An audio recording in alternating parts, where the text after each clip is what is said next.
நம்ம தேவனுடைய வார்த்தைக்கு கடந்து செல்லலாம். நம்ம ஜெபிப்போம். பிதாவே, உமக்கு நான் நன்றி செலுத்துகிறேன். அப்பா, இதோ நாங்கள் ஒன்றாக உம்முடைய வீட்டிலே வருவதற்கு நீ கொடுத்த கிருபைக்காக நன்றி செலுத்துகிறேன். நாங்கள் உம்முடைய ஜனங்களாக இருக்கிறோம், உம்முடைய குடும்பமாக இருக்கிறோம். அன்றே இந்த குடும்பத்தை ஆண்டவரே நீர் கட்டி உருவாக்குகிற தேவனாக இருக்கிறார். ஐயா, இந்த குளோபல் ஹவுஸ் சபையில் இருக்கிற ஒவ்வொரு அங்கத்திலும் ஆண்டவரே உம்முடைய சபையாக நாங்கள் இருக்கிறோம். இயேசுவே, நீர் உம்முடைய சபையை கட்டும். பிதாவானவர் இருதயத்தில் வைத்திருக்கிற காரியத்தை ஆவியானவர் மூலியமாக ஒவ்வொரு இருதயத்திலும் ஆண்டவரே அதை நீ நாட்டி உருவாக்கி கட்டி உருவாக்கும்படியாக ஜெபிக்கிறேன். ஒவ்வொரையும் பலப்படுத்தும், ஒவ்வொரு தாயாரும் பலப்படுத்தும், தகப்பனாரும் பலப்படுத்தும், சகோதர சகோதரியை பலப்படுத்தும், சிறு பிள்ளைகளை பலப்படுத்தும்.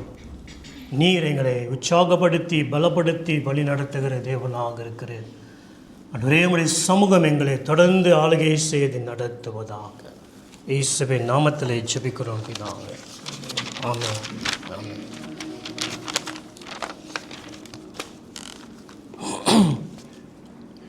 நமக்கு அனைவருக்கும் தெரிந்த ஒரு வேத காரியம், இதை நம்ம வாசிக்கலாம். மத்தேயு 7ஆம் அதிகாரம் 21வது வசனம், லூக்கா 6:46 வசனம். மத்தேயு 7:21 வாசிக்கலாம். அப்பொழுது நான் ஒரு காலம் உங்களை அறியவில்லை, அக்கிரம செய்கைக்காரரே என்னை விட்டு அகன்று போங்கள் என்று அவர்களுக்கு சொல்லுவேன். 22-23. அந்நாளிலே அநேகர் என்னை நோக்கி, கர்த்தாவே கர்த்தாவே, உமது நாமத்தினாலே தீர்க்க தரிசனம் உரைத்தோம் அல்லவா, உமது நாமத்தினாலே பிசாசுகளை துரத்தினோம் அல்லவா என்பார்கள். அப்பொழுது நான் ஒரு காலம் உங்களை அறியவில்லை, அக்கிரம செய்கைக்காரரே என்னை விட்டு அகன்று போங்கள் என்று அவர்களுக்கு சொல்லுவேன். ஆங்கிலத்திலிருந்து 21 must be a call to do the will of Father. அங்கே 23 இருக்கா? 21 இருக்கு. பரலோகத்தில் இருக்கிற என் பிதாவின் சித்தத்தின்படி செய்கிறவனே பரலோக ராஜ்யத்தில் பிரவேசிப்பானே அல்லாமல் என்னை நோக்கி கர்த்தாவே கர்த்தாவே என்று சொல்லுகிறவன் அதில் பிரவேசிப்பதில்லை. ஆமென். இங்கே இயேசு கிறிஸ்து பழைய மவுண்டன் சர்மன்ஸ் முடித்த பின்பு சொன்ன ஒரு காரியங்கள், என் பிதாவின் சித்தத்தை செய்கிறவன் என்று. நம் அனைவரும் போன வாட்டி நான் பேசும் நான் சொன்னேன், தேவனுடைய ஒரு முக்கிய நோக்கம், மனிதனை சிருஷ்டித்த முக்கிய நோக்கம் என்றால் ஆதியிலிருந்து இனி வரப்போகிற ஒரு காலம், இயேசு கிறிஸ்து வரப்போகிற நாட்களில் கூட நாம் அவரோடு ஆளுகை செய்ய வேண்டும். பூமியிலே நாம் ஆளுகை செய்ய வேண்டும் என்று. ஆளுகை செய்ய வேண்டிய உங்களையும் என்னையும் அவருடைய கீழாக இருந்து நாம் ஆளுகை செய்வது தான் அவருடைய சித்தம். அதனால் ஆதாமை படைத்து அந்த ஏதேன் தோட்டத்தில் வைத்து அவர் எல்லா அதிகாரத்தையும் கொடுத்து ஆளுகை செய்ய சொல்லிவிட்டு ஒரு காரியம் சொன்னார், இந்த காரியத்தை நீ செய், இந்த காரியத்தை நீ செய்யக்கூடாது, என்னுடைய சித்தத்தை நீ செய்ய வேண்டும் என்று இந்த ஆதாம் இடத்துல சொல்லியிருந்தார். இந்த காலம் நல்லா போய்கொண்டு இருந்தது. ஆனால் இந்த ஆளுகை செய்கிற இந்த மனுஷன் அவன் தொடர்ந்து ஆளுகை செய்யக்கூடாதபடிக்கு அவனை என்ன செய்து வைத்தான் என்றால், பிசாசானவன் இந்த மனிதனை தேவனுடைய சித்தத்தை பார்க்காதபடிக்கு அவனுடைய கண்களை திருப்பி சுயமாக பார்க்கும்படியாக செய்த ஒரு காரியத்தை நாம் ஆதியாகமம் 3ஆம் அதிகாரத்தில் பார்க்க முடியும். இந்த மனுஷனை அவனை எப்படியாக மேன்மைப்படுத்தி அவன் எப்படியாக இருக்க முடியும் என்று இந்த உலகத்தின் மாயைகளை கொடுத்து அவனை வஞ்சித்து அந்த ஆளுகை செய்ய வேண்டிய அந்த மனுஷன் அவன் தேவனுடைய சித்தத்தின்படி செய்யாதபடிக்கு தன் சுயத்தை பார்த்து விழுந்து போன இந்த மனிதன் பிசாசுடைய விருப்பத்தை செய்ய ஆரம்பித்தான். தேவனுடைய ராஜ்யத்திலே நம்ம மீண்டுமாக இயேசு கிறிஸ்து மூலமாக உருவாக்கி வைத்திருக்கிறார். நீங்களும் நானும் ஆளுகை செய்ய வேண்டும் என்றால் நம்ம சுயமாக சிந்தித்தோ நம் சுயமாக பார்த்தோ எனக்கு இது பிடித்திருக்கு அப்படின்னா நான் இப்படி வாழ்வேன் என்று அப்படிப்பட்ட ஆளுகை அல்ல. அவருக்கு விருப்பம் என்னது அதை அறிந்து அந்த விருப்பத்தின்படி நாம் புரிந்து நம் இந்த பூமியிலே வாழும் பொழுது நம் ஆளுகை செய்ய வேண்டும். அது இந்த மத்தேயு 7:41 பார்க்கும்பொழுது இயேசு சொன்ன ஒரு காரியங்கள், என் பிதாவின் சித்தத்தை செய்கிற மனிதன் என்று. இப்போ நீங்களும் நானும் செய்ய வேண்டிய ஒருவருடைய சித்தம் இருக்கும் என்றால் அது நம்மளுடைய பிதாவின் சித்தம். அல்லேலூயா, ஆமென். அது இந்த உறவை காண்பிக்கிறார் இயேசு கிறிஸ்து. காண்பிக்கும் போது அந்த உறவை காண்பிக்கிறார். போன வாரம் பாஸ்டர் ரூபன் பேசும்போது கூட அந்த உறவில் இருந்து நாம் கிரிகை செய்ய வேண்டும். குமாரனுடைய ஸ்தானத்தில் இருந்து நாம் காரியங்களை செய்ய வேண்டும். அந்த குமாரன் ஸ்தானத்தில் இருந்து பிதாவின் அறிந்து நாம் வெளிப்பட வேண்டும் என்று பாஸ்டர் ரூபன் பேசினார். அதே போல் இங்கே பார்க்கிறோம், நாம் பிதாவின் சித்தத்தை செய்ய வேண்டும் என்று அந்த உறவிலே அந்த ஸ்தானத்தில் இருந்து நாம் அந்த சித்தத்தை செய்ய வேண்டும். 1 யோவான் 3:3 வாசிப்போம் என்றால், அப்போஸ்தலனாகிய யோவான் சொன்ன ஒரு காரியங்கள், நம்மளுடைய ஐக்கியம் பிதாவுடன் அவருடைய குமாரன் இயேசு கிறிஸ்துவுடன் இருக்கிறது. ஆகையால் ஒருவருக்கொருவர் நாம் ஐக்கியம் கொண்டிருக்கிறோம். இந்த ஐக்கியம் எங்கே உருவாக்கப்பட்டது என்றால், முதலாவது பிதாவோடும் குமாரனோடும் சேர்ந்த அந்த ஐக்கியத்திலிருந்து நாம் கிறிஸ்துவின் சரீரமாகிய நீங்களும் நானும் ஒன்றாக அந்த ஐக்கியத்துக்குள்ளே நாம் கலந்து வந்து கொண்டு இருக்கிற ஒரு ஜனங்களாக நம்ம காணப்படுகிறோம். ஆகையால் ஒரு காரியம் நம்ம மறந்துடக்கூடாது. இந்த மத்தேயு 7 வாசிக்கும் பொழுது, அந்த நாட்களில் அநேகர் இயேசு இடத்துல வந்து, நான் இது செய்தேன், நான் இப்படி உங்களுக்காக செய்தேன், இப்படிப்பட்ட காரியங்கள் எல்லாம் செய்தேன் என்று அந்த நாளிலே சொல்லுவார்கள். ஆனால் இயேசு என்ன சொல்லுவார்? எனக்கு உங்களை அறியவில்லை. ஏனென்றால் அந்த நாளில் இயேசு எதிர்பார்க்கிற ஒரு மனிதர் இருப்பார்கள் என்றால், பூமியிலே பிதாவின் சித்தத்தை செய்கிற ஒரு மனிதனாக இருக்க வேண்டும். ஆமென். ரிலீஜியஸ் விதமாக, மதத்தின் காரியமாக நான் அதிக காரியத்தை செய்ய முடியும், நம்ம காண்பிக்க முடியும், நான் இது இப்படி இருக்கிறேன், இப்படி செய்கிறேன், இப்படிப்பட்ட காரியத்தெல்லாம் நான் செய்து கொண்டிருக்கிறேன் என்று. அதை பார்க்கலும் ஒரே முக்கியமான ஒரு காரியம் என்னென்றால், நீங்களும் நானும் பிதாவின் சித்தத்தை செய்கிறோமா என்று. இயேசு கிறிஸ்து மரித்து பரலோகம் போன பின்பு அப்போஸ்தலர்கள் ஊழியம் செய்திருக்கிற காலத்தில் அங்கே ஒரு மனிதன், வாலிபன் எழும்பினான். இவன் இந்த வாலிபன் வேதத்தில் அதிக ஒரு நாட்டமுள்ளவனாக, பரிசேயனாக, அவன் அவ்வளவு வைராக்கியமாக மதம் வெறி பறித்து அந்த தன்னுடைய பிதாக்களுடைய கலாச்சாரத்தின்படி கை கொள்ள வேண்டும் என்று அவன் எழும்பி வெறியாக திருச்சபையை அடித்து அப்படியாக வேதனை படித்து கொண்டு இருந்த இந்த வாலிபனை தான் ஒரு நாள் அவன் டெமஸ்கோஸ் பட்டணத்துக்கு போகும்போது அங்கு இருக்கிற ஜனங்களை பிடிக்க வேண்டும், அவங்களை இழுத்து கொண்டு சிறையிலே போட வேண்டும், இந்த எண்ணத்தோடு போய்கொண்டு இருக்கிற இந்த வாலிபனாகிய சவுலை தான் ஆண்டவர் ஒரு நாள் அந்த டெமஸ்கோஸ் பட்டணத்திலே சந்திக்கிறார். அங்கே அவன் அந்த குதிரையில் வேகமாக வந்து கொண்டிருக்கும்பொழுது அவன் மேலே வெளிச்சம் வந்து அவன் அந்த இடத்துல விழுந்தது பொழுது அங்கே இயேசு பேசுகிறார். அந்த கான்வர்சேஷனில் மீண்டுமாக இந்த வாலிபனாகிய சவுல் அவன் வைராக்கியமாக மதத்தின் காரியத்தில் அநேக காரியத்தை செய்து வந்தான். வெளியே பார்க்கும்போது தேவனுக்கு பக்தி வைராக்கியத்தோடு இருக்கிறான் என்று ஒரு காட்சி காண்பிக்கிறது. ஆனால் இயேசு அவனோட வெளிப்பட்ட பின்பு அவன் எழுப்பின ஒரு கேள்வி என்னென்றால், ஆண்டவரே, நான் என்ன செய்ய நீர் சித்தமாக இருக்கிறீர் என்ற இந்த ஒரு கேள்வி, ஜெபம். இல்லை என்றால் தன்னுடைய வாழ்க்கையை இயேசுக்கென்று அர்ப்பணித்து அந்த தேவனுடைய பக்தியிலே வாழ்வதற்கு அவன் ஏறெடுக்கிற ஜெபம், ஆண்டவரே, நான் என்ன செய்ய நீர் சித்தமாக இருக்கிறீர் என்று இந்த ஒரு கேள்விதான் அந்த வாலிபனுடைய வாழ்க்கை அவனை மரணத்து வரைக்கும் மாற்றி போட்டது. அல்லேலூயா, ஆமென். பாருங்க, அவன் இயேசுவை அறியாத முன்புக்கு அவன் நினைத்த காரியமெல்லாம் இது சரி, இதை நான் சரியாக செய்து கொண்டிருக்கிறேன். ஆனால் ஒரு நாள் இந்த தெய்வனை சந்தித்த பின்பு அவன் தவறாக போகிறான். அவன் செய்ய வேண்டியதெல்லாம் அவருடைய சித்தம்தான் அறிய வேண்டும் என்று அந்த நோக்கத்தோடு அவன் செயல்படும் பொழுது அவன் வாழ்க்கை மாறினது. இன்றைக்கு திருச்சபையின் அதிகமாக போதனைகள் தேவனுடைய திட்டத்தை அறியக்கூடிய எழுதியிருக்கிற ஒரு மனுஷன் பார்ப்போம் என்றால் இந்த சவுலிருந்து பவுலாக மாறின இந்த அப்போஸ்தலர் பவுல் தான். அல்லேலூயா, ஆமென். அதில் உங்கள் வாழ்க்கையும் என்னுடைய வாழ்க்கையும் நாம் கொஞ்சம் இந்த காரியத்தின் மூலியமாக நாம் சோதித்து பார்க்க வேண்டும். நான் செய்கிற காரியங்கள் என்னை படைத்த என்னுடைய தகப்பனுக்கு பிரியமாக இருக்கிறதா? நான் சரியான ஒரு காரியத்தில் நோக்கத்தோடு போய்கொண்டிருக்கிறேன்னா, இல்லை என்றால் நான் வேறு இடத்துல போய்கொண்டிருக்கிறேனா என்று அந்த என்கவுண்டருக்குள்ளே இன்றைக்கு நாம் சிந்தித்து பார்க்க வேண்டும்.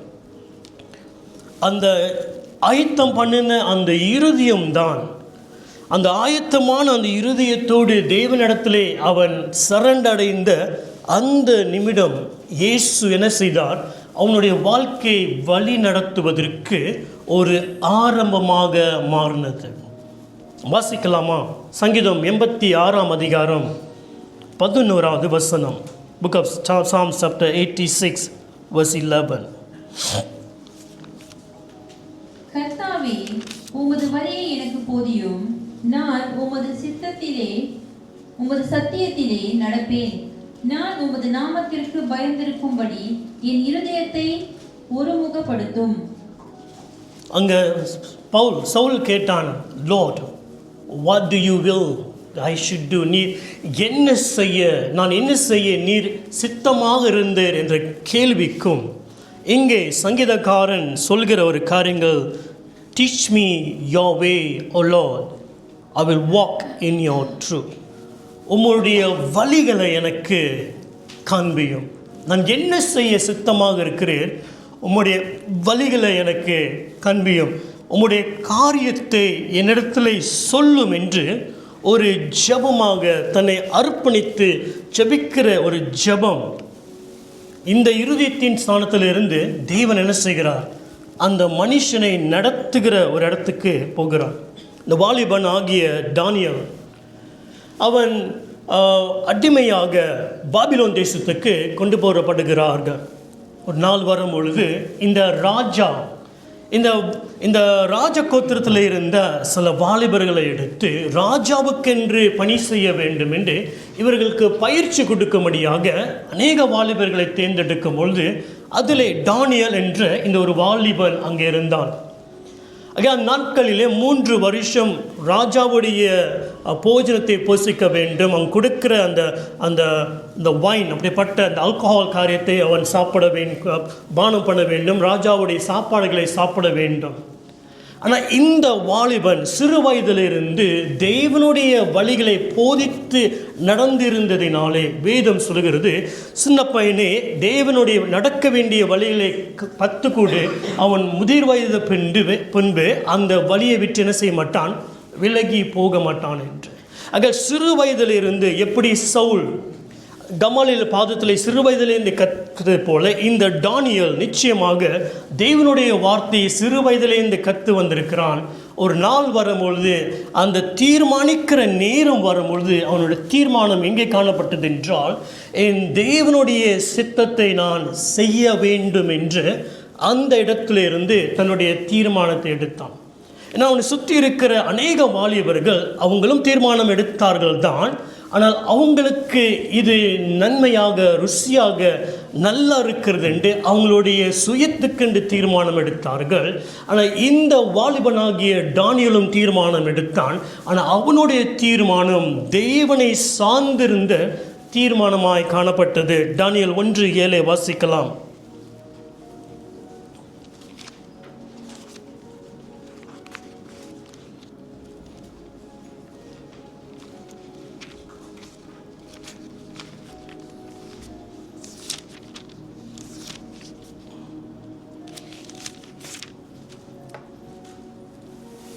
இன்னொரு நபர் எஸ்ரா 7:10 எடுத்துக்கொள்ளுங்கள். தானியேல் 1:7, எஸ்ரா 7:10.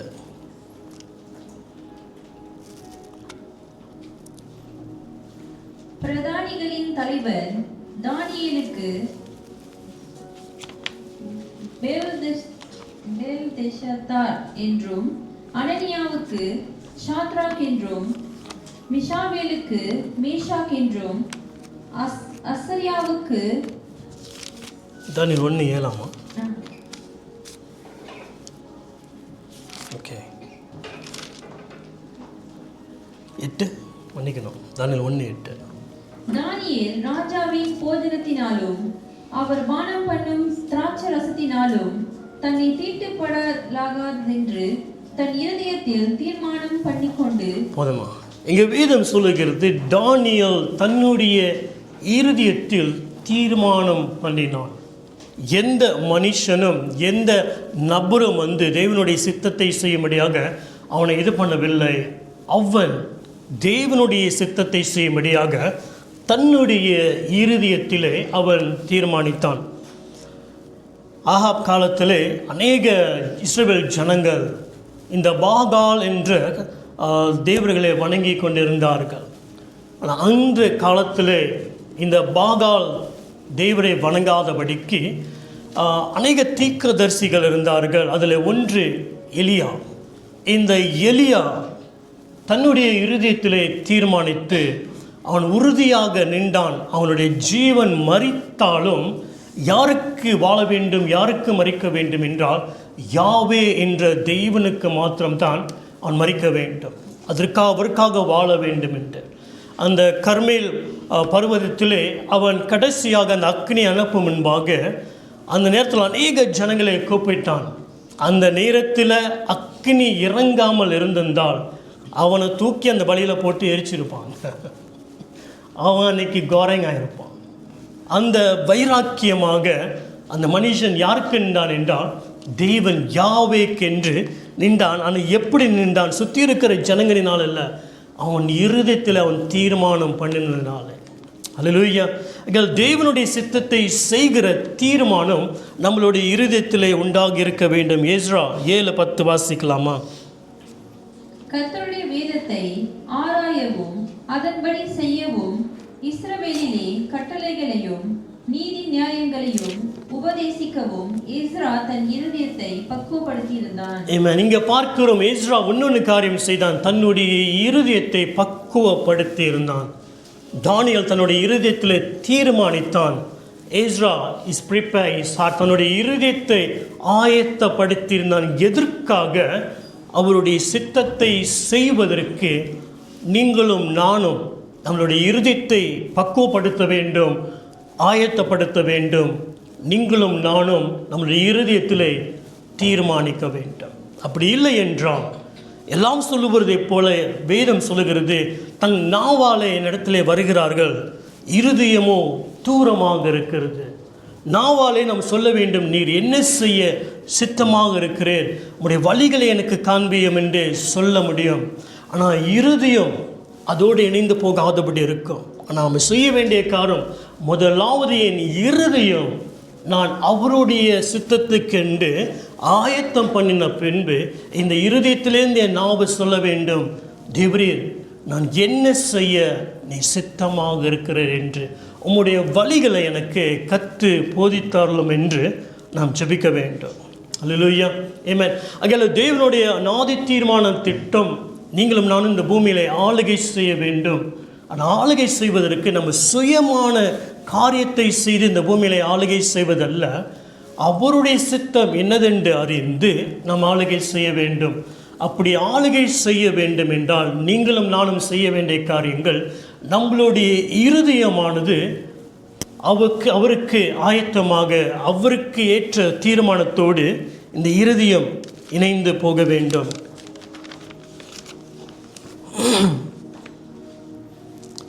ஒன்று நாம் மறந்துடக்கூடாது, இந்த பூமியானது, நம்ம இருக்கிற இந்த பூமி, எல்லா காரியங்களும், இந்த பூமியும் நிறைவும் கர்த்தருக்கு சொந்தமாக இருக்கிறது.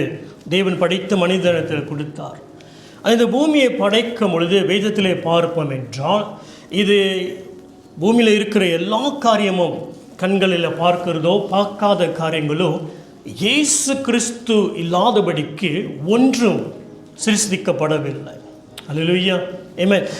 நம்ம பார்க்கிற காரியங்கள் நம் கண்களுக்கு தெரிகிறதில்ல, தெரியாத காரியங்கள் எதுவாக இருந்தாலும் இந்த பூமியில் இயேசு இல்லாதபடிக்கு ஒன்றுமே படைக்கப்படவில்லை.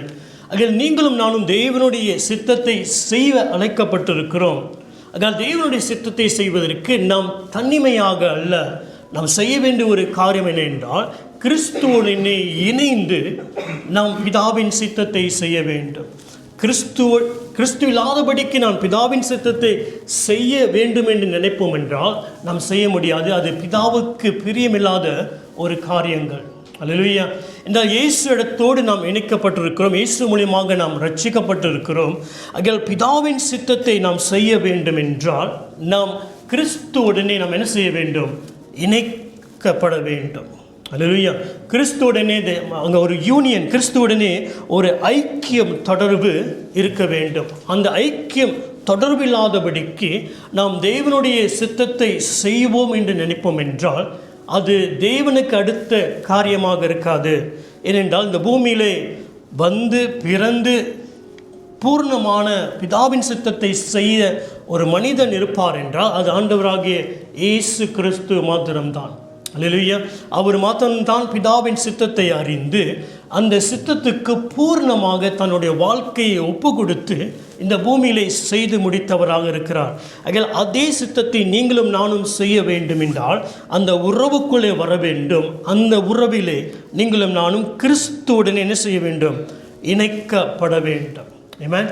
இந்த பூமியிலே பார்க்கும்போது ஆதியாகமம் 1 நாம் வாசிப்போம் என்றால் 1ஆம் வசனம் சொல்லுகிறது, தேவன் வானத்தையும் பூமியையும் படைத்தார். பூமியானது ஒழுங்கினமும் வெறுமையுமாக இருந்தது. ஆவியானவர் ஜலத்தின் மேல் அசைவாடி கொண்டிருந்தார். அதுக்கடுத்து பிதாவுடைய ஆசை, பிதாவுடைய சித்தம், பிதாவுடைய நோக்கங்கள் எல்லாம் நிறைவேற்றப்பட வேண்டும். அவர் 6 நாள் தன்னுடைய வேலைகளை செய்ய வேண்டும். மனிதன் இந்த பூமியில் இருக்க வேண்டும், ஆளுகை செய்ய வேண்டும். ஆக பிதாவுடைய அந்த இத்தனத்தியோடைய சித்தத்தை இந்த பூமியிலே செயல்படுவதற்கு அங்கே முதலாவது அவர் சொன்ன காரியங்கள் என்ன என்றால் வெளிச்சம் உண்டாகட்டும் என்று சொன்னார். வேதம் சொல்லுகிறது வெளிச்சம் உண்டாகிற்று. ஆகையால் பிதாவானவர் இருக்கிறார், ஆவியானவர் ஜலத்திலே அசைவாடுகிறார். ஆனால் பிதாவின் சித்தத்தை செய்ய வேண்டும் என்றால் பிதாவும் ஆவியானவரும் இணைந்தது யாரோடு பார்க்கும்பொழுது வார்த்தையானவரோடு தான் அங்கே இணைந்து அந்த சித்தத்தை செயல்பட்டார். அல்லேலூயா. அதான் யோவான் 1 வாசிக்கும் போது ஆதியிலே வார்த்தை இருந்தது, அந்த வார்த்தையானது தேவனோடு இருந்தது, அந்த வார்த்தை தேவனாக இருந்தது. அந்த வார்த்தை இல்லாதபடிக்கு பிதாவோட எந்த சித்தத்தையும் அவர் செய்யவில்லை. ஆமென். ஆகையால் நீங்களும் நானும் இந்த பூமியிலே வாழுகிறோம். இந்த பூமியிலே பிதாவின் சித்தத்தை செய்ய தீர்மானித்திருப்போம் என்றால் உங்களுக்கும் எனக்கும் தேவையான ஒரு ஒன்று இருக்கிறது, அது தேவனுடைய வார்த்தை. அல்லேலூயா. இந்த வார்த்தை இல்லாதபடிக்கு நீங்களும் நானும் இந்த பூமியில் ஒன்றும் செய்ய முடியாது. அது அப்படி செய்ய முடியாகவும் அவர் படைக்கவில்லை. அதான் யோவான் 15 வாசிக்கும் போது பார்த்தோம். இயேசு சொல்கிறார், நீங்கள் என்னிலும் என்னுடைய வார்த்தை உங்களிலும் அது நிலைத்திருக்காவிட்டால் நாம் என்ன செய்ய முடியாது? கனிகளை தர முடியாது, தேவனை மகிமைப்படுத்த முடியாது. கனிகளை தருகிறது மூலியமாக அவரை மகிமைப்படுத்துகிறோம். இந்த பூமியிலே தேவனை மகிமைப்படுத்த வேண்டும் என்றால் உங்களுக்கும் எனக்கும் வேண்டிய ஒரு காரியங்கள் தேவனுடைய வார்த்தை. கொலோசியர் 3:16 அப்படி சொல்லுகிறது. வாசிக்கலாம். கொலோசியர் 3ஆம் அதிகாரம் 16வது வசனம்.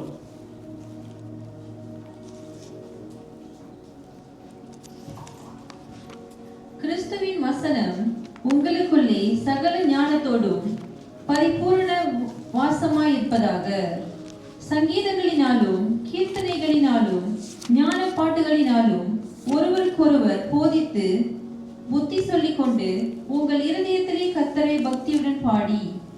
ஆமென். இங்கே வேதம் நம்மளுக்கு திட்டம் தெளிவாக சொல்கிற ஒரு காரியம் என்னென்றால் கிறிஸ்துவுடைய வசனம் நம்மளுடைய இருதயத்திலே ஐஸ்வர்யமாக அது என்ன செய்ய வேண்டும்? வாசம் செய்து இருக்க வேண்டும். பிசுங்கிதனமாக நம்ம இருதயத்தில் இருக்கக்கூடாது. அது ரிச்சாக ஐஸ்வர்யமாக மில்லியனு பில்லியனு சொல்கிறாங்களே அப்படியாக அவருடைய வசனம் நம்மளுடைய இருதயத்திலே வாசம் பண்ணி இருக்க வேண்டும். அவருடைய வசனம் நம்மளுடைய பாதைகளுக்கு என்னதாக காணப்படுகிறது? வெளிச்சமாக தீபமாக இருக்கிறது. ஆகையால் அந்த வசனத்தை நாம் என்ன செய்ய வேண்டும்? நம்மளுடைய இருதயத்திலே வைத்து கொண்டே இருக்க வேண்டும். நான் பொதுவாக என்ன தான் பார்த்தாலும் ஏதாவது கேட்டாலும் எங்கேயாவது ஒரு இடத்துல ஆண்டவர் வார்த்தையை பற்றி சொல்லி கொண்டிருந்தோம், இந்த காது ஆட்டோமேட்டிக்காகவே போயிடும். இன்றைக்கி காலைல 12 பார்த்துக்கிருந்தேன். ஆனால் அங்கே பார்த்தா மோகன் சி கிளாஸஸ் பேசி இது எங்கேயோ கேட்ட மாதிரி என்ன செஞ்சு இந்த காது ஒரு சைடில் அப்படியே கரெக்டாக அங்கே போகுது. அது கரெக்டாக அந்த வேர் என்ன போகிறது, அந்த தண்ணி எங்கே இருக்கும், அந்த ஆழத்துக்கு சாசஸ்க்கு போகிறது மாதிரி அப்படியே போச்சு. ஏன்னா இது அப்படியே பழகிறதுனால இப்போ வசனம் எங்காவது கேட்டுச்சுன்னா இல்லை போகும்போது ஏதாவது வசனம் இருந்துச்சுன்னா அது ஆட்டோமேட்டிக் என்ன செய்யுது, மெக்னிக் போல் அப்படியே இழுத்துரும். ஏன்னா அது அப்படி நான் ப்ராக்டிஸ் பண்ணியிருந்தேன். இப்போ வசனம் இருக்கும் என்றால் ஒரு காரியத்தை நான் கொஞ்ச நேரம் ஸ்டாப் பண்ணிவிட்டு அந்த வசனத்தை ஒரு 3 வாட்டி கொஞ்சம் படித்து அந்த வசனத்தை என்ன செய்ய உள்ளுக்கு இருதயத்துக்குள்ளே வைத்துக்கொள்ளும்படியாக ஒரு 3 வாட்டியாவது நான் வாசிப்பேன். இதை ப்ராக்டிஸாக செய்ததுனால நான் இப்போ எங்கே இருந்தாலும் எதை செய்து கொண்டாலும் மெசேஜாக இருக்கலாம், வசனமாக இருக்கலாம், எது செய்தாலும் என்னுடைய காது ஆட்டோமேட்டிக்காக ஒரு காது எங்கே போயிடும், அங்கே போயிடும். ஏன்னா அது பழக்கி கொண்டு இருக்கிறதுனால வேதம் சொல்லுது, நீதிக்கு அடுத்த காரியத்தில் நம்ம என்ன செய்ய வேண்டும், பயிற்சி செய்ய வேண்டும். அப்படியாக இந்த வசனத்துக்குள்ளே நம்ம பயிற்சி செய்ய கேட்க அந்த வசனத்துக்குள்ளே நம்ம என்ன ஆயிடுது, அது வாஞ்சை அந்த வசனத்துக்குள்ளே போயிடுது. ஆமென். அந்த வார்த்தையானது நமக்கு ஒரு ருசியாக சாப்பிடுகிற ஒரு உணவாக காணப்படுகிறது. அந்த வார்த்தை மேலே நம்மளுக்கு பிரியமாக மாறிவிடுகிறது. பாருங்கள், யோசுவாவை தேவன் அழைத்த பின்பு இந்த யோசுவா அவன் ஆளுகை செய்ய வேண்டும். மோசைக்கு அடுத்து அவன் ஆளுகை செய்யும்படியாக தேவன் நியமித்து வைத்திருக்கிறார். அவன் தான் அதிகாரம் செய்ய வேண்டும். ஆனால் இந்த ஆளுகை, இந்த அதிகாரம் எல்லாம் இதற்காக அவருடைய சித்தத்தை செய்வதற்காக தான் அவர் தீர்மானித்து இந்த யோசுவாவை எடுத்தார். இந்த யோசுவாவை எடுத்த பின்பு அவனுக்கு எல்லா அதிகாரத்தையும் கொடுத்த தேவன், ஆனால் அவனுக்கு சொன்ன ஒரு காரியம் என்னவென்றால், யோசுவா 1:8 இந்த தேவனுடைய வார்த்தை என்ன செய்யக்கூடாது, அவனுடைய நாவை விட்டு விலகக்கூடாது. இரவும் பகலும் என்ன செய்ய வேண்டும், அந்த வார்த்தையானது அவனுடைய இருதயத்துக்குள்ளே, அவனுடைய சிந்தைக்குள்ளே அது இருந்து கொண்டே இருக்க வேண்டும். அதெல்லாம் 24 மணியும் தூங்காமல் கண் விழிச்சுக்கிட்டு இருந்தாரா? இல்லை.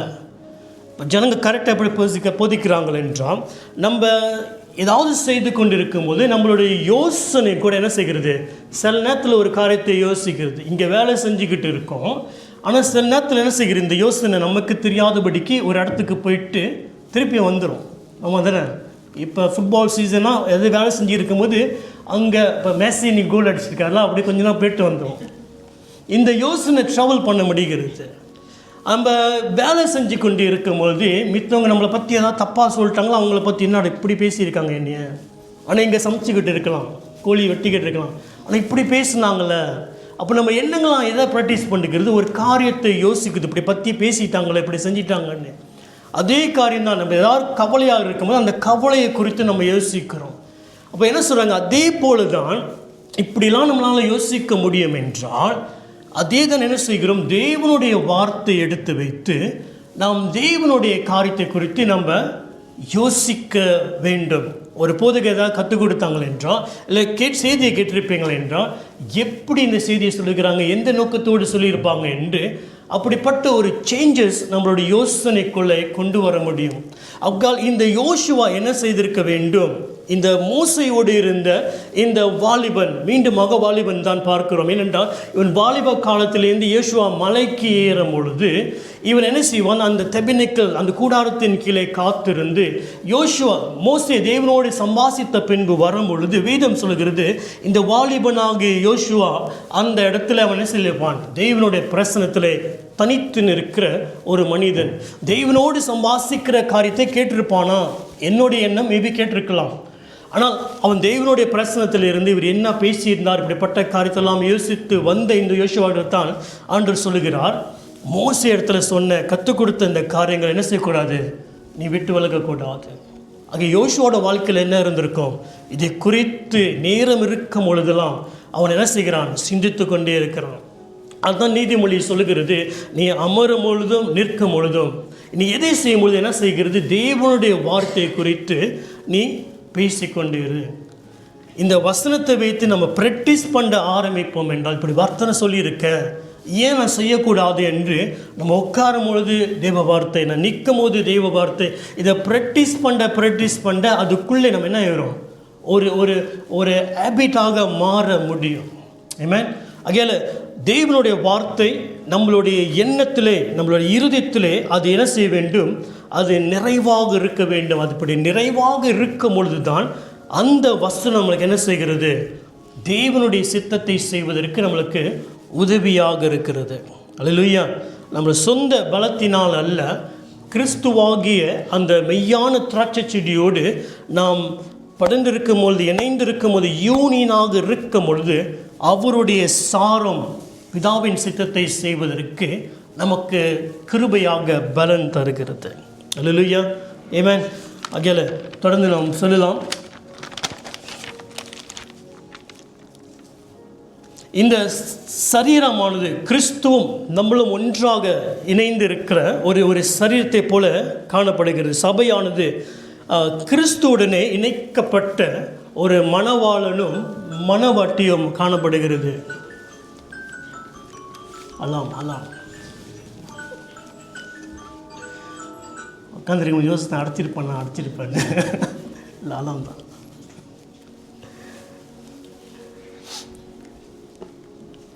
கிறிஸ்துவோட இந்த யூனியன் பார்க்கும்போது எப்படி ஒரு திருமணம் பண்ணாத முன்பாக தனிமையாக இருக்கிறார்கள். திருமணம் பண்ணின பின்பு வேதம் சொல்கிறது இவர்கள் 2 பேராக இல்லை, இவர்கள் ஒன்றாக ஒரே சரீரமாக காணப்படுகிறார்கள் என்று வேதம் சொல்கிறது. ஒரே சரீரம் வரும் பொழுது அவங்க அப்படி என்ன மூவ் பண்ண வேண்டும், அடுத்து மூவ் பண்ண வேண்டிய காரியம் என்றால் அவங்க ஒரே எண்ணங்களோடு இருக்க வேண்டும். ஒரே எண்ணங்களோடு அவங்க இருக்கும் பொழுது அவங்களுடைய செயல்கள், அவங்க செய்ய வேண்டிய கிரியைகள் எல்லாம் அந்த ஒரே ஒற்றுமையான ஒரு எண்ணத்துக்குள்ளே காணப்படுகிறது.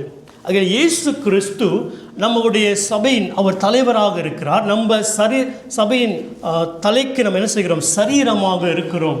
ஆக அந்த தலைவர் அந்த எண்ணத்தோடு நம்மளுடைய இருதயங்கள் சிந்தனைகள் இணையும் பொழுது அந்த வார்த்தையானது என்ன செய்கிறது, அந்த சிந்தனையோடு இணைக்குவதற்கு இந்த வார்த்தை நமக்குள்ளே கிரியை செய்கிறது. ஆகையால் அந்த வார்த்தையை நம்ம பெற்றுக்கொண்டு அந்த தலையின் தலைவர்களாக இருக்கிற இயேசு அவருடைய சிந்தனைகளோடு நாம் இணையும் பொழுது நம்மளுடைய கிரிகள் எப்படி மாறுகிறது என்றால், பிதாவின் சித்தத்துக்கு ஏற்ற கிரியைகளை செய்வதற்கு அங்கே வழிகாட்டியாக அங்கே ஒரு வேயாக அங்கே காணப்படுகிறது. ஆமென். ஏன் வசனம் முக்கியமாக இருக்கிறது, அந்த கிறிஸ்துவின் சிந்தனை எனக்குள்ளே வர வேண்டும். கிறிஸ்துவின் சிந்தனையும் என்னுடைய சிந்தனையும் இணையும் பொழுது நான் கிறிஸ்துவின் சிந்தனை எப்படி 2 சரீரம் திருமணம் பண்ணும்பொழுது ஒரே சரீரமாக மாறுகிறதோ அவருடைய எண்ணங்களும் என்னுடைய எண்ணங்களும் ஒன்றாக இணைந்து இனி செய்ய போகிற கிரியைகள் எப்படி காணப்படுகிறது, பிதாவுக்கு எது சித்தமாக இருக்கிறது அந்த கிரியைகளை நான் செய்ய வேண்டும் என்று ஒரு எண்ணம், இப்படிப்பட்ட காரியங்கள் நமக்குள்ளே உண்டாகிறது. அது தெய்வன் நமக்கு செய்கிறார். ஆமென். கடைசிக்கு போகும் முன்பாக நான் இன்னொரு வசனத்தை வாசிக்கலாம். பிலிப்பியர் 2:13. Book of Philippians chapter 2 verse 13. தேவனே தம்முடைய தயவுள்ள சித்தத்தின்படி விருப்பத்தையும் செய்கையையும் உங்களில் உண்டாக்குகிறவராய் இருக்கிறார். ஆமென். இப்போ ஆக்சுவலி நம்ம என்ன பார்த்து கொண்டு இருக்கோம், நம்ம நோக்கம் பிதாவின் சித்தம் நம் பூமியில் ஆளுகை செய்ய வேண்டும். அந்த ஆளுகை செய்ய வேண்டும் என்றால் நம் சுயமான சித்தத்துக்கு பிசாசு நம்மளை எப்பொழுதுமே நோக்கி பார்த்து அந்த சுயத்தின் சித்தத்தை செய்யும்படியாக கொண்டு போய் கடைசியாக அவனுடைய சித்தத்தை செய்ய தான் இந்த பூமியில் செய்கிறான். அதிலிருந்து நாம் மீட்டு வந்து பிதாவின் சித்தத்தை செய்வது தான் நம்ம பார்த்து கொண்டு இருக்கிறோம். அதில் பார்க்கும்பொழுது ஒன்று பார்த்தோம், நாம் ஜெபிக்க வேண்டும், தேவனே நீர் என்ன செய்ய சித்தமாக இருக்கிறீர் என்று. அந்த ஜெபம் வெறும் வார்த்தையாக இருக்கக்கூடாது. இந்த இருதயத்தை ஆயத்தம் பண்ணி அந்த ஜெபம் அந்த இருதயத்தோடு இணைந்து அந்த ஜெபமாக இருக்க வேண்டும். இந்த இருதயத்தை ஆயத்தம் பண்ணுகிற ஒரு காரியம் இருக்கும் என்றால் இயேசுவுடைய வசனம் தான் இந்த இருதயத்தை ஆயத்தம் பண்ணுகிறது, இந்த இருதயத்தை சரி செய்கிறது. இந்த இருதயத்தில் வைக்கப்பட்ட அந்த வார்த்தை தான் என்ன செய்கிறது, அந்த சபையின் தலைவராகிய கிறிஸ்துவோடைய சிந்தனையோடு இணைந்து அவர் சிந்திக்கிறதை போல நானும் சிந்திக்க வைக்கிறது என்றால் என்னுடைய சிந்தனை அவருடைய சித்தத்தை செய்ய கொண்டு போகிறது. அப்படிப்பட்ட காரியத்தில் இருக்கும் பொழுது இன்னொரு காரியங்கள், நான் எப்படி தேவ சித்தத்தை செய்கிறேன் என்றால் வேதம் சொல்லுகிறது, என்னுடைய முயற்சி ஒன்றும் இதில் செய்யவில்லை. நான் எப்போ அவர் வசனத்துக்கு ஒப்பு கொடுக்கிறேனோ, எப்போ அந்த வசனத்தை வாசித்த பின்பு அந்த விருப்பத்துக்கென்று உண்மையாக என்னை ஒப்பு கொடுத்து சரண்டர் பண்ணி நான் ஜெபிக்கிறேனோ, வேதம் சொல்கிறது. மீண்டும் வாசிப்போம், பிலிப்பியர் 2:13. தேவனே தம்முடைய தயவுள்ள சித்தத்தின்படி விருப்பத்தையும் செய்கையையும் உங்களில் உண்டாக்குறவராய் இருக்கிறார். ஆமென். இயேசு மத்தேயு 7:21 சொன்னார், என் பிதாவின் சித்தத்தை செய்ய வேண்டும் என்று. இங்கே பவுல் சபைக்கு எழுதும்போது சொல்லுகிறார், அதே பிதா தான் தம்முடைய விருப்பத்தையும் ஆசையும் சித்தத்தையும் என்ன செய்கிறார், நம்மளுடைய இருதயத்திலே இருந்து கிரியை செய்கிறார் என்று. அல்லேலூயா, ஆமென். அகல இயேசு சொன்னதைப் போல பிதாவானவர் இதுவரைக்கும் வேலை செய்து கொண்டு தான் இருக்கிறார் என்று இன்றைக்கும் தனிப்பட்ட வாழ்க்கையில், உங்கள் வாழ்க்கையிலும் என்னுடைய வாழ்க்கையிலும் அவர் என்ன செய்கிறார், வேலை செய்து கொண்டு தான் இருக்கிறார். என்ன வேலை செய்கிறார், தன்னுடைய சித்தத்தை செய்யும்படியாக நம் இருதயத்தில் இருந்து அவர் கிரியை செய்து கொண்டு தான் வருகிறார். அல்லேலூயா, ஆமென். பாருங்க, பிதாவுடைய ஒரு இத்தனத்தியோடைய சித்தம் என்று பார்க்கும்போது இயேசு கிறிஸ்து இந்த பூமியிலே வந்து இயேசு கிறிஸ்து மூலியமாக தன்னுடைய சபைகள் ஸ்தாபிக்கப்பட வேண்டும், அந்த சபையானது பிதாவின் சித்தத்தை செய்ய வேண்டும் என்று. இயேசு மரித்து பரலோகத்துக்கு போன பின்பு அவர் மூலியமாக செயல்பட்ட ஒரு நபரை பார்க்கும்போது பேதுருவை பார்க்கிறோம். இந்த பேதுரு மூலியமாக தேவன் என்ன செய்தார், தம்முடைய விருப்பத்தையும் சித்தத்தையும் வைத்து அவர் செயல்பட்டார். ஒரு நாள் அவன் ஜெபித்து கொண்டு இருக்கிறான், மேலறையில் பசி உண்டாயிற்று. அந்த பசியில் இருக்கும் பொழுது கீழே குக்கிங் செய்கிறாங்க, மேலே நிற்கிறாரு கிச்சன் கீழே. அப்போ இவர் ஜெபித்து கொண்டு இருக்கும்போது ஒரு ஒரு ஒரு விஷனை போல, ஒரு ட்ரான்ஸ், ஒரு விஷனை போல பார்க்கிறாரு. அங்கே நாலு ஏஜ்லேயும் வந்து ஒரு தீக்கார் என்ன சொல்லுவாங்க, தரை பாயா போட்டார், இல்லை அன்று பாயா இருக்குனாரு, இல்லை என்ன இருக்காரு இப்படி. இப்போ நம்ம எதுக்கு பாய் வச்சுக்கோமே, அந்த அந்த அந்த 4 மூலையிலும் அவர் மிருகங்களாக அங்கே பார்க்குறாரு. ஒரு வார்த்தை, ஒரு சத்தம் கேட்குது, எழுந்து அதை கொன்று போட்டு நீ சாப்பிடுன்ற. அப்போ பேதுரு சொல்லுகிறாரு, என்னுடைய இது வரைக்கும் நான் இப்படிப்பட்ட மிருகங்கள் காரியத்தை நான் சாப்பிட்டதில்லை என்று அவர் அங்கே பேசி கொண்டு இருக்கும்போது 2-3 வாட்டி அந்த காரியம் நடக்கிறது. கீழே இந்த கொர்நேலியுஸ்ல இருந்து அனுப்பப்பட்ட சில பேர் வந்து இந்த பேதுருவை கூப்பிட்டு போக முடியாக, சுவிசேஷத்தை சொல்லும்படியாக அங்கே ஆண்டவர் என்ன செய்கிறார், ஆளை அனுப்புகிறார். மேலே ஆண்டவர் இந்த பேதுருவுடனே பேசுகிறார், அவனுடைய இருதயத்திலே ஒரு காரியத்திலே வேலை செய்கிறார். ஆனால் இங்கே கொர்நேலியுஸ் வீட்டிலிருந்து ஜனங்களை ஆண்டவர் அனுப்பிவிடுகிறார். இந்த பேதுரு இடத்துல இருதயத்திலும் சிந்தனையிலும் ஆண்டவர் வேலை செய்த பின்பு, இந்த பேதுரு இந்த கொர்நேலியுஸ்வுடைய வீட்டுக்கு போன பின்பு, அந்த கொர்நேலியுஸ் தான் தேவனை அறியாத ஜனங்களிலே ரட்சிக்கப்பட்டவர்கள். அதிலிருந்து தான் இன்றைக்கு வரைக்கும் நம்ம ரட்சிக்கப்பட்டு இருக்கிறோம். ஏன்னா இஸ்ரவேல் ஜனங்கள் தான் தேவன் தேமிக்கப்பட்டார்கள். ஆனால் தேவனை அறியாத ஒரு ஜென்டால்ஸ் இருப்பார்கள் என்றால், இந்த கொர்நேலியுஸ் அவன் ரட்சிக்கப்பட்ட முதல் ஆரம்பம் பேதுரு மூலியமாக எங்கே ஆண்டவர் செய்தார் என்றால், தம்முடைய சித்தத்தை பூமி எங்கும் ரட்சிக்கப்படுவதற்கு ஒரு மனுஷனுடைய இருதயத்துக்குள்ளே செய்கிறார், கிரியை கொண்டு வருகிறார், பேசுகிறார். பவுல் இடத்திலும் அப்படித்தான் செய்தார்.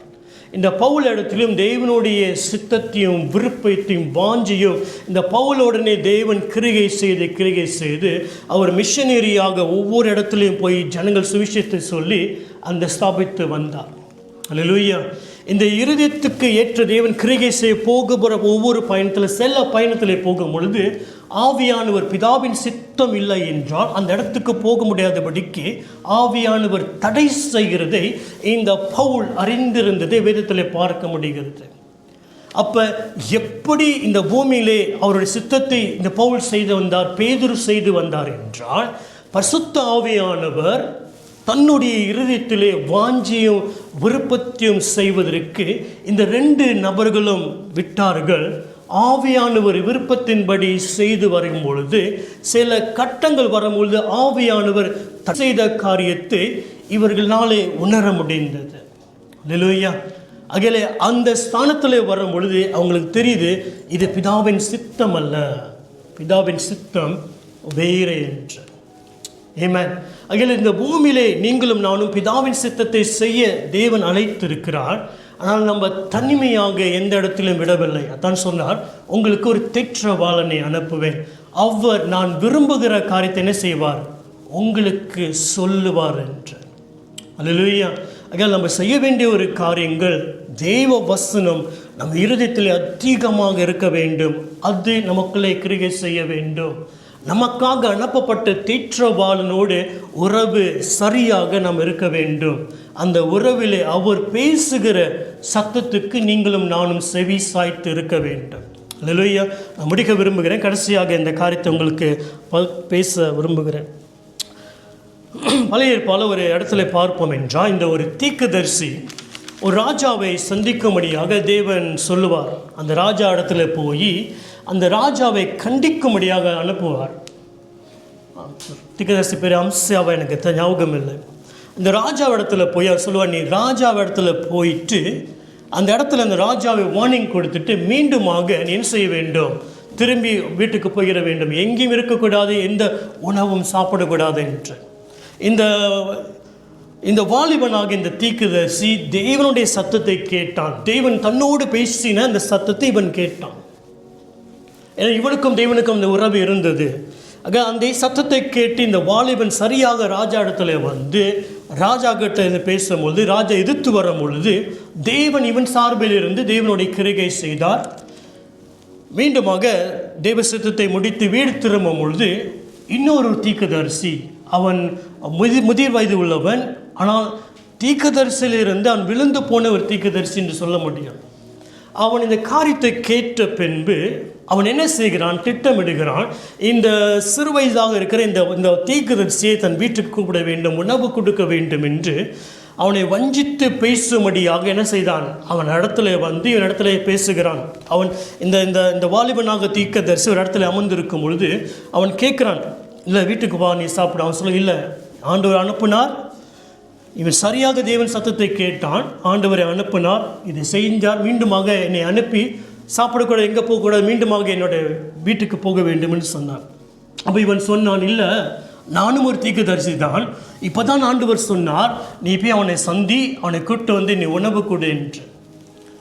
தெய்வ சத்தத்தை கேட்ட இந்த வாலிபன் இப்பொழுது இன்னொரு மனுஷன் சொல்லுகிறான், அந்த சத்தத்தை கேட்டு அவனோடு இணைந்து வீட்டுக்கு போய் உணவு சாப்பிட்டு கொண்டு இருக்கும் பொழுது ஆண்டவர் அந்த பழைய தீர்க்கதரிசி என்று பேசுகிறார், இவர் செய்த தப்புகளை.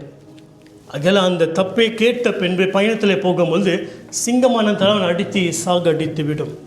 இது ஏன் சொல்லுகிறேன் என்றால், நம்ம முதலாவது தேவனுடைய சித்தத்தை, தேவனுடைய சத்தத்தை கேட்குவதற்கு இது நம்மளுடைய ரெஸ்பான்சிபிலிட்டியில் இருக்கிறது. மித்தவங்க நமக்காக கேட்டு சொல்லுவாங்க என்றால் தப்பு. ஒரு வயது வந்த பின்பு, கிறிஸ்துவுக்குள்ள ஒரு மெச்சூரிட்டி வந்த பின்பு தேவனுடைய சத்தம், தேவனுடைய சித்தத்தை கேட்குவதற்கு நம்ம கற்றுக்கொள்ள வேண்டும். அந்த பயிற்சிக்குள்ளே போக வேண்டும். நான் அநேக ப்ராக்டிஸ் போகிறோம், அநேக பயிற்சி போகிறோம், அநேக கிளாஸஸ் நம்மளால் போக முடியும் என்றால் நம்மளுடைய வாழ்க்கையை நடத்துவதற்கு இந்த பயிற்சி நம்ம தனிப்பட்ட வாழ்க்கையில நாம் செய்ய வேண்டும்.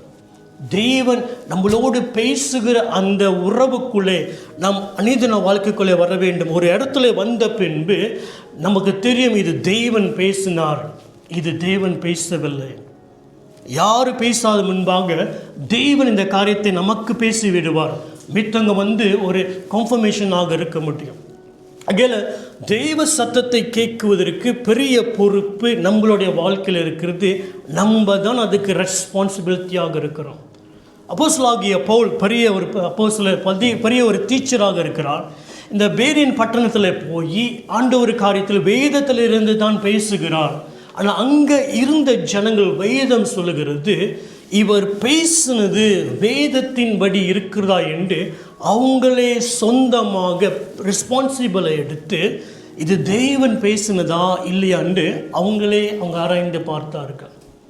அது தேவனுடைய சத்தத்தை, தேவனுடைய சித்தத்தை செய்ய வேண்டும் என்றால் தேவ சத்தத்தை கேட்காதபடிக்கு தெய்வ சித்தத்தை செய்ய முடியாது.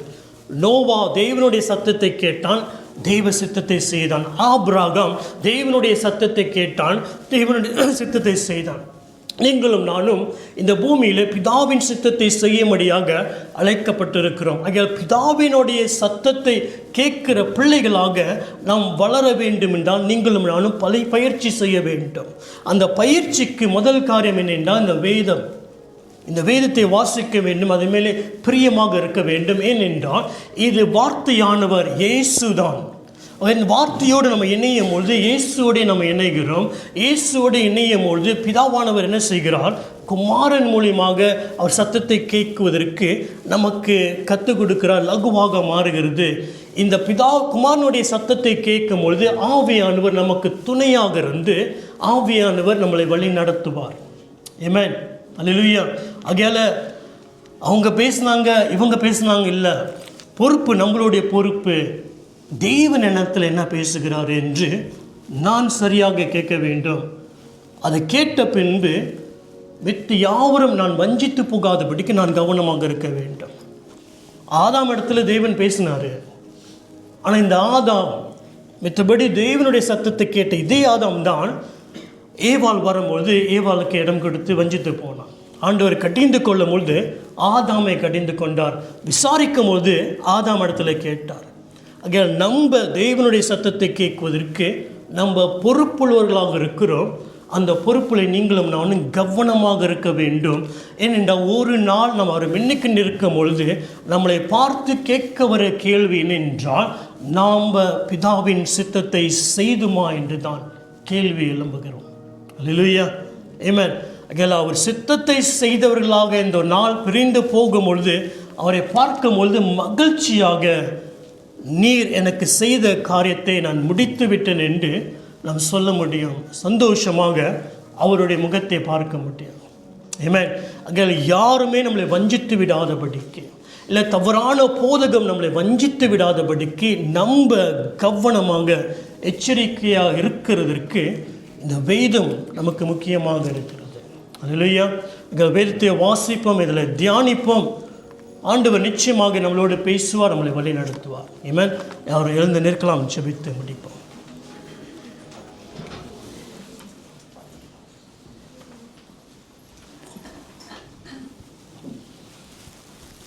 Thank you, Jesus. பிதாவே, நாங்கள் நமக்கு நன்றி செலுத்துகிறோம். சத்தியத்தை அறியுங்கள், சத்தியம் உங்களை விடுதலையாக்கும் என்று சொன்னீர். சத்திய ஆவியானவர் எங்களை சகல சத்தியத்திலும் நடத்துவார் என்று சொன்னீர். ஆண்டவரே, நாங்கள் உம்முடைய சத்தத்தை கேட்டோம். பிதாவே, எங்களுடைய வாஞ்சை, எங்களுடைய விருப்பங்கள் எல்லாம் ஆண்டவரே உம்முடைய சித்தத்தை செய்யும்படியாக நீர் எங்களை வழி நடத்துவீராக. உம்முடைய வசனத்தை அனுப்போம். எந்த நோக்கத்தோடு வசனத்தை அனுப்புகிறீரோ அந்த வசனம் ஆண்டவரே உம்முடைய சித்தத்தை செய்துவிட்டு ஆண்டவரே அதை மீண்டுமாக இடத்துல திரும்ப நீ வழி நடத்துவீராக. ஆண்டவரே, இந்த பூமியானது எல்லாமே உம்முடைய வார்த்தையினாலே சிருஷ்டிக்கப்பட்டிருக்கிறது. ஆகையால் எங்களுக்கு உம்முடைய வார்த்தையை தார். ஆண்டவரே, அன்றைக்கு பேதுரு சொன்னதை போல ராம் முழுவதும் பயிற்சி செய்தேன், ஒன்றும் கிடைக்கவில்லை, ஆனால் உம்முடைய வார்த்தையின்படி நான் செய்கிறேன் என்று சொன்னதை போல வாழ்வளிக்கும் வசனம் எல்லாம் உம்முடையதானே உண்டு என்று நாங்கள் யாரிடத்திலே போவோம் என்று சொன்னதை போல ஆண்டவரே, எங்களை கட்டி உருவாக்குகிற உம்முடைய சிந்தனை உம்முடைய வசனம் மூலியமாக எங்களுக்குள்ளே இருந்து அந்த வசனம் ஆண்டவரே எங்களுடைய இருதயத்தையும் சிந்தனையும் மீண்டுமாக கட்டி உருவாக்கி ஆண்டவரே எங்கள் ஓட்டத்தை ஆண்டவரே நாங்கள் ஜெயமாக பிதாவின் சித்தத்தை செய்து முடித்தேன் என்று அந்த கம்பீரமாக ஆண்டவரே எங்கள் வாழ்க்கையை ஓடுவதற்கு கிருபை செய்வீராக. உதவி செய்ய எங்களை நடத்தும். சத்ருவானல் போட்டிருக்கிற எல்லா விதமான திட்டங்களையும் பொய்களும் இயேசுவின் நாமத்தில் நாங்கள் கட்டிந்து அப்புறப்படுத்துகிறோம். வந்திருக்கிற அனைவரும் ஆண்டவரே உம்முடைய அன்பின் நேசத்தினால் ஆண்டவரே நீர் இழுத்து கொள்ளுவீராக. ஆண்டவரே, யோவான் பிதா இயேசுவின் மார்போடு இருந்து இயேசுவால் நேசிக்கப்பட்டான் என்று ஆண்டவரே அந்த நிச்சயத்தோடு வாழ்ந்ததைப் போல இதோ நாங்களும் இயேசுவால் ஆண்டவரே நாங்கள் நேசிக்கப்பட்டோம் என்று ஆண்டவரே அந்த நிச்சயத்தோடு நாங்கள் இயேசுவுடனே ஆண்டவரே ஐக்கியத்திலே உறுதியாக இருக்க எங்களுக்கு உதவி செய்வீராக. ஒவ்வொருவரையும் நடத்தும், எங்களோடு நீர் பேசும். ஆண்டவரே, வந்திருக்கிற அனைவரும் மேலும் உம்முடைய கிருபை சமாதானம் ஆண்டவரே உண்டாக இருக்கும்படியாக நாங்கள் ஜெபிக்கிறோம். ஒவ்வொரு ஆசீர்வாதம் ஒவ்வொருவரையும் பலப்படுத்தும், எல்லா தேவைகளையும் சந்தியும். உம்முடைய சமாதானம் தாமே இருதயத்தையும் சிந்தனையும் ஆளுகை செய்து ஆண்டவரே சமாதானத்தின் தெய்வன் தாமே சத்துருவை ஒவ்வொரு காலின் கீழும் மிதித்து போடுவீராக. நன்றி செலுத்துகிறோம். எல்லா துதி கனமகிமை உமக்கு ஒருவருக்கே செலுத்துகிறோம். நீரை தொடர்ந்து ஆளுகை செய்து நடத்துவீராக. இயேசுவின் நாமத்திலே ஜெபிக்கிறோம் பிதாவே. ஆமென். ஆமென். நான் சொல்லுவோம், என் ஆத்மாவே கர்த்தரை ஸ்தோத்திரி, உங்கள் உள்ளமே பரிசுத்த நாமத்தை ஸ்தோத்திரி. என் ஆத்மாவே கர்த்தரை ஸ்தோத்திரி, கர்த்தர் செய்த சகல உபகாரங்களையும் மறவாதே. ஆசீர்வாதத்தை பெற்றுக்கொள்ளும். தேவன் தாமே தம்முடைய முகத்தை நம் மேலே பிரகாசித்து நம் மேலே கிருபையும் தயவுமாக இருந்து நம்மளை காத்து நடத்துவாராக. நம் பிதாவுடைய அன்பும் தேவகுமாரனுடைய கிருபையும் பரிசுத்தாவின் அனோனிய ஐக்கியம் நம்மளோடும் குடும்பத்தோடும் இன்றும் இருப்பதாக. God bless you. Thank you for coming.